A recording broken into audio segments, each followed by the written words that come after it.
talk. You can read any book. One fall, I remember my father got a letter from his old boss, who was a rancher. He needed help. Now, this is this is in Alberta. That's where I was born and lived till I was 14. And we lived in Thornton, Alberta. But my father, before he was married, lived in southern Alberta. So I'm starting off halfway through here. One fall, I remember my father got a letter from his old boss, who was a rancher in the south. He needed help, and he told my father to bring his horses and wagon down to the ranch, which was about 200 miles south. He offered him $5 a week, and that was considered a lot of money back then. This was back in the 20s. So he packed us all up into a covered wagon, and we left. It took us 5 days to get there.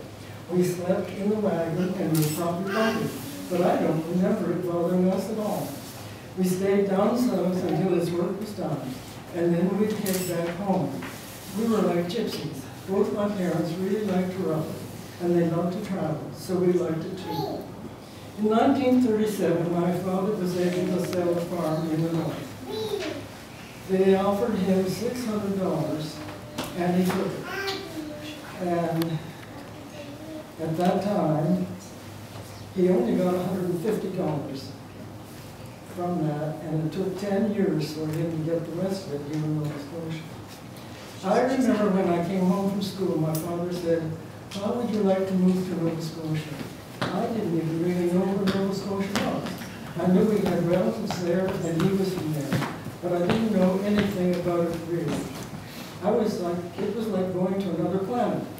I don't think it even registered with me that I would never be back to Alberta. I can't remember being excited. It was just another day. So we came across the country in a 1927 Model T Ford.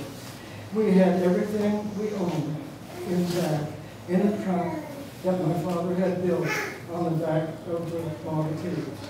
We tended across Canada, staying by the side of the road or next to a creek. A canvas tent and bare ground all the way. We arrived in Nova Scotia on August 14th, 1937.